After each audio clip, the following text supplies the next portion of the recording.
Last time we said machine learning is a program that learns from experience. But what kinds of problems does it actually solve? Here's the good news. There are really just three.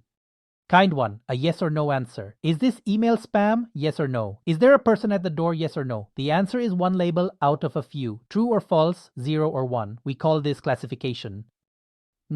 Kind two, predict a number. How much will this house sell for? What will our sales be next month? Here the answer is a value, a number on a scale. Even predicting the next word in a sentence is really this same kind of problem. Kind 3, find the groups. Here's a big pile of business data and nobody tells the computer the right answer. It has to find the meaningful patterns itself and sort the data into groups, like looking at shopping data and discovering on its own that yellow t-shirts sell the most. So how does the computer know which kind of problem it's doing? Who tells it?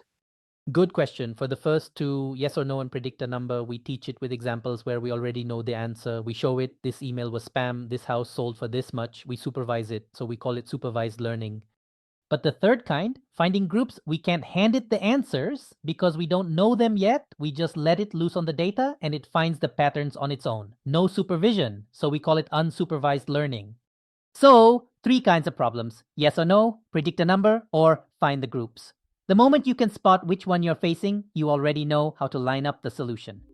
Next, here's the part that surprises people. Nearly all of this is really just curve fitting. See you there.